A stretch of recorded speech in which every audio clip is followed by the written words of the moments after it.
Salve, salve, galerinha do primeiro ano. Tudo bem com vocês? Tudo tranquilo? Vamos retomar a parte de geometria molecular e polaridade molecular. Tanto a professora Tati quanto a professora Ana pediram mais uma vez para retomar e fazer algumas atividades referentes à parte de polaridade. Lembrando que para você determinar a polaridade de uma molécula, eu preciso de alguns pré-requisitos. Preciso saber a geometria da molécula, saber um pouquinho de física sobre vetores, e esses vetores, eles sempre apontam para o elemento mais eletronegativo. Mas vamos com calma. Primeiramente, vamos retomar a tal da geometria molecular. Fiz de uma forma bem esquemática aqui, ó. Inclusive, se você tiver alguma dúvida sobre geometria molecular, recomendo que você assista um outro vídeo mais para trás que fala só sobre geometria molecular. Mas, de qualquer maneira, de forma resumida, está aqui.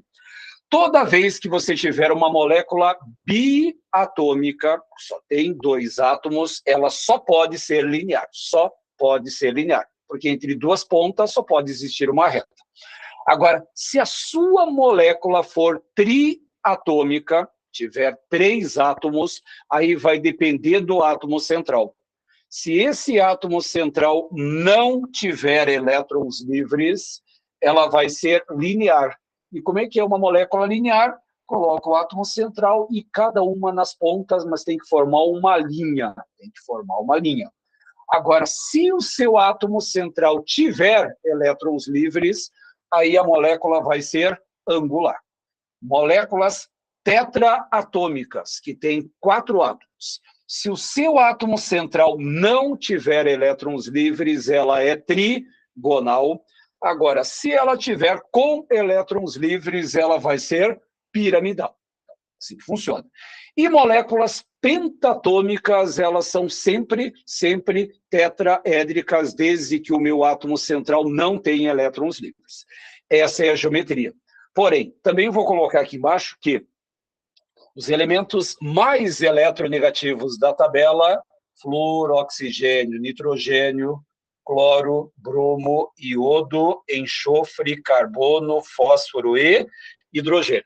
Caso você queira uma frase para facilitar essa memorização, tem 2 na realidade, né? Fui ontem no clube, briguei e saí correndo para o hospital. Ou fui ontem no Clube Brasil e só comi pão com hambúrguer. É ridículo, mas eu acho que para o processo de memorização vale muito a pena.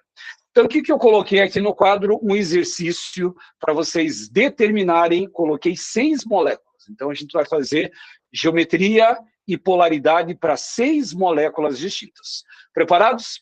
Então, eu preciso de alguns pré-requisitos. Deixa eu só me armar aqui com as minhas canetas. Então, vamos lá. Primeira coisa que me interessa, HCN. Quantos átomos eu tenho nesse HCN? 1, 2, 3. Então, significa que essa molécula ela tem 3 átomos. Quando ela tem 3 átomos, ou a minha molécula é linear ou ela é angular. Vai depender de quem? Do átomo central. Professor, num vídeo anterior você falou que o átomo central é aquele que tem menor quantidade atômica na molécula. Só que esse composto aqui, ó, um carbono, um hidrogênio, um carbono e um nitrogênio. 1 para 1 para 1. Aí, quando a relação é de 1 para 1 para 1, sempre coloca do jeito que está ali. Então, você perceba, eu vou colocar aqui, ó, eu tenho um hidrogênio, um carbono e um nitrogênio. Então, se coloca do jeito que está sendo mostrado. Agora, eu tenho algumas informações para agilizar nosso trabalho. Ou a questão vai ter os dados da tabela periódica, ou você vai ter os dados para você consultar. Por exemplo, o hidrogênio tem número atômico 1, ele tem um elétron na última camada. Então, vamos colocar o único elétron.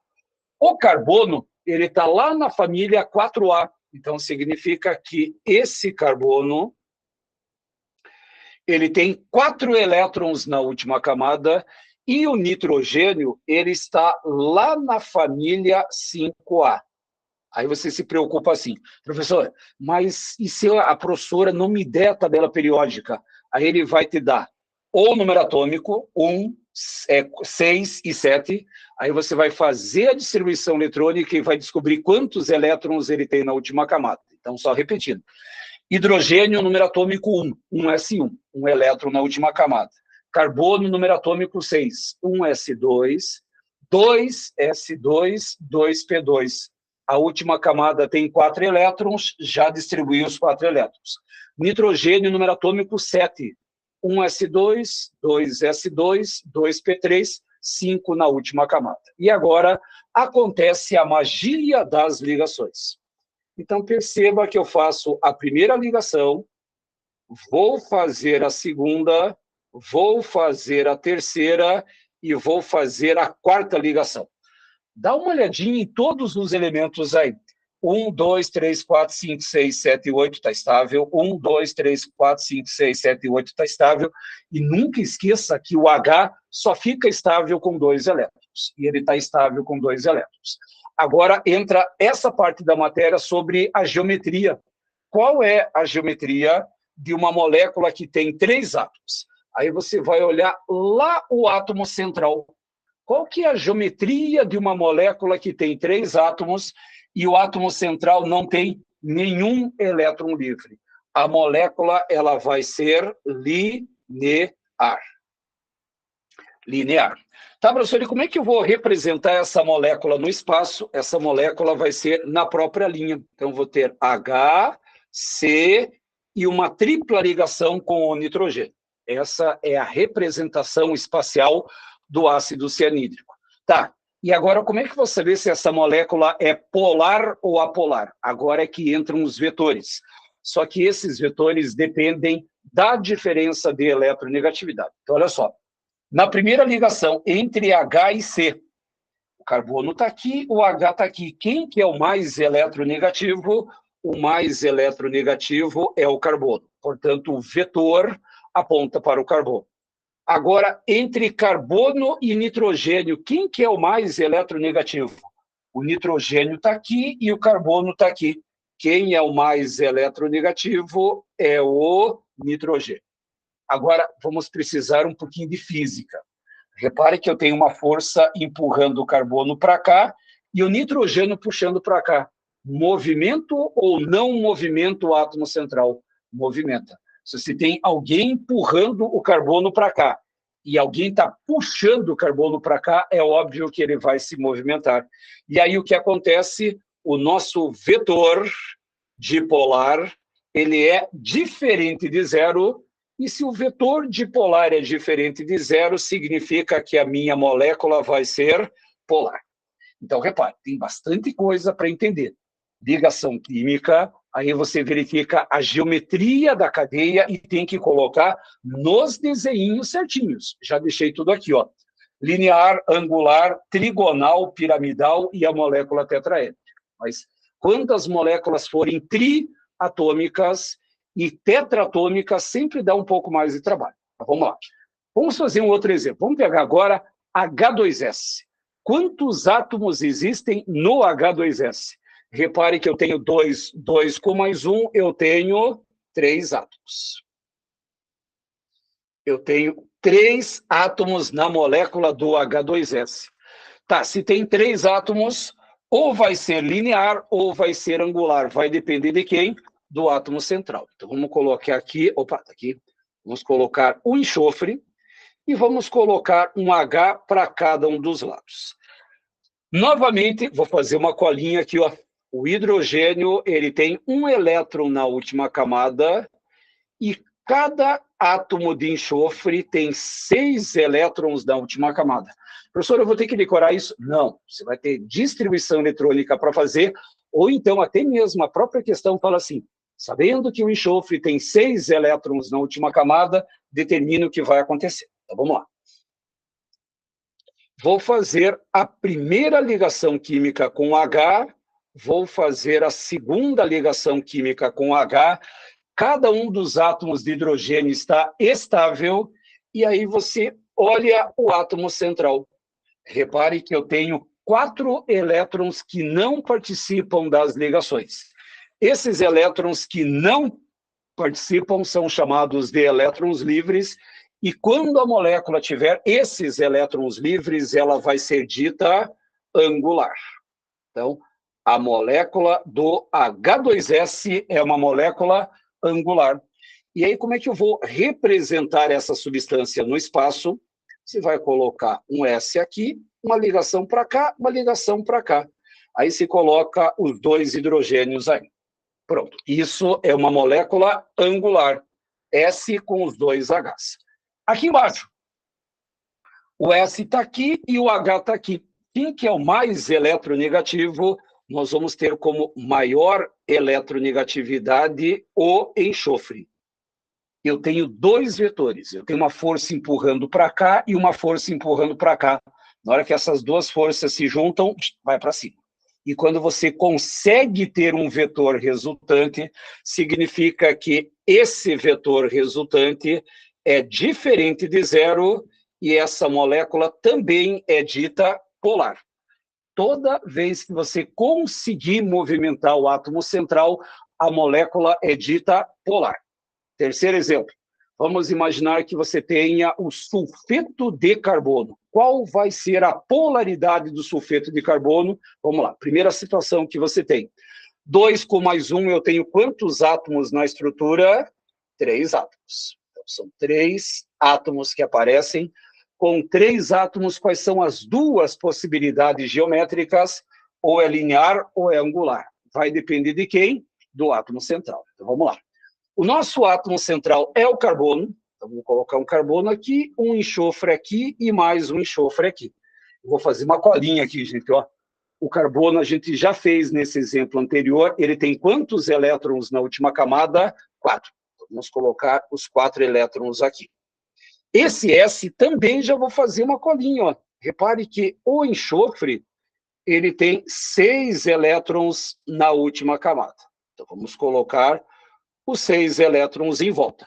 Como cada S tem 6 elétrons na última camada, significa que eu vou fazer 2 ligações covalentes com esse enxofre, mais uma aqui, e lá no outro lado, mais 2 ligações covalentes.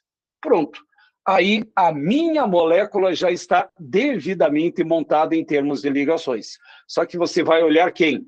Você vai olhar o átomo central. Esse átomo central tem algum elétron sobrando? Não. Então, quando a molécula for triatômica e estiver sem elétrons livres, qual vai ser a geometria dessa cadeia? Ela vai ser linear. Agora, como é que eu desenho a molécula desse composto no espaço numa linha? Então, repare que eu tenho essas duas ligações. Voltamos para cá. Enxofre está aqui, carbono está aqui, um no ladinho do outro. Mas perceba que o enxofre ele é mais eletronegativo do que o S. Aliás, que o carbono. O enxofre é mais eletronegativo do que o carbono. S é o enxofre, né? Então, aí o que acontece? Vamos pensar um pouquinho em física. Se você pegar a sua mão direita e pegar a mão esquerda e puxar, o que vai acontecer? Não tem movimento qualquer. Repare que essa força é a mesma dessa, e na hora que você coloca essas duas forças, uma anula a outra, ou então, se você pegar a mão direita e empurrar a mão esquerda com a mesma força e intensidade, o que acontece? Uma força anula a outra. E se uma força anula, significa que o meu vetor é igual a zero e a molécula vai ser apolar. Então, esse caso em que os vetores se anulam, a minha molécula é considerada apolar. Está começando a captar bem a mensagem? Vamos lá. Próximo exemplo. Lá embaixo eu tenho um pH3. pH3. Primeira coisa que você analisa. 3 hidrogênios mais um fósforo significa que essa molécula apresenta 4 átomos. Com 4 átomos, não dá para saber qual é a geometria, porque vai depender do átomo central. Se tiver 100 elétrons livres, é trigonal. Se tiver com elétrons livres, ela vai ser trigonal. Aliás, piramidal. 100 trigonal com piramidal. Pronto, bem claro. Então, vamos fazer o seguinte. Lá no nosso átomo central, vou colocar o P, vou jogar um H para a esquerda, um H para a direita e um H para baixo. Se você olhar na tabela periódica, o átomo de fósforo ele apresenta 5 elétrons. Cada átomo de hidrogênio apresenta um elétron apenas. E aí, a mágica das ligações começa a acontecer. Vou fazer a primeira ligação, vou fazer a segunda ligação, vou fazer a terceira ligação. Todos os hidrogênios estão devidamente estáveis, só que você vai olhar quem? O átomo central. E aí você percebe que tem um parzinho de elétrons sobrando aqui. Vem para a tabela. 4 átomos com elétrons livres. Qual vai ser a geometria dessa cadeia? Ela é piramidal. Tá, professor, como é que eu desenho uma molécula piramidal? Você vai colocar o P aqui, vai fazer 3 ligações e vai colocar os Hs em cada uma dessas posições. Volta para a minha tabela. Entre o P e o H, quem é o mais eletronegativo? Aí você vai perceber que é o P. Então, eu vou ter um vetor que vem para cá, um vetor que vem para cá e um vetor que vem para cá. Esses 3 vetores se anulam? Não. Repare que eu tenho uma força para cá e uma para cá. Qual seria a resultante disso tudo? Para cima.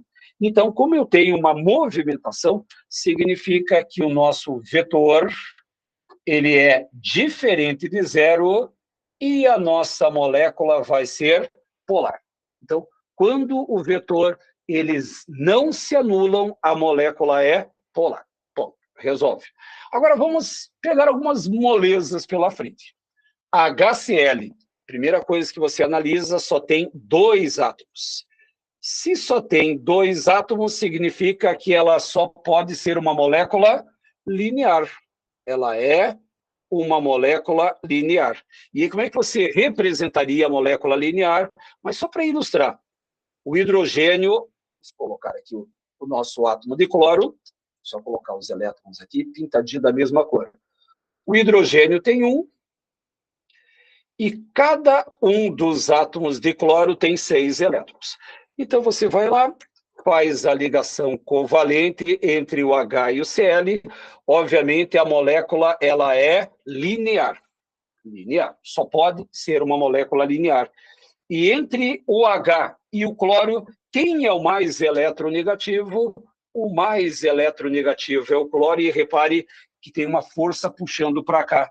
E quando tem uma força que puxa, significa que o nosso vetor é diferente de zero e a minha molécula vai ser polar.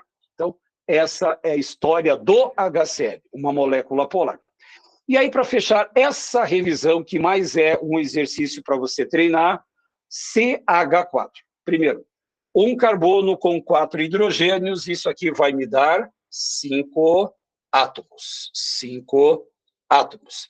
Agora, com 5 átomos, vai direto, ó. Com 5 átomos, a molécula só pode ser tetraédrica. Tá, professor, mas como é que eu vou saber que tipo de ligação que vai existir? Então, vamos fazer o seguinte. Vamos colocar... Opa, vou colocar a mesma cor. Eu vou colocar o hidrogênio para cá, o carbono para cá, o hidrogênio para cá, mais um para cá e mais um para cá. Cada hidrogênio tem um elétron na camada de valência e cada átomo de carbono tem 4 elétrons. Vai ficar um pouquinho apertadinho aqui, mas vai dar certo. Então, olha só. A ligação entre hidrogênio e carbono são 4 vezes a mesma ligação. Pronto, fiz as ligações lá. Perceba que aqui nem me importa se tem ou não elétrons livres no átomo central, mas como eu tenho 1, 2, 3, 4, 5 átomos, 5 átomos só pode ser uma molécula tetraédrica. Vou subir um pouquinho aqui, ó. Essa molécula, ela é tetraédrica.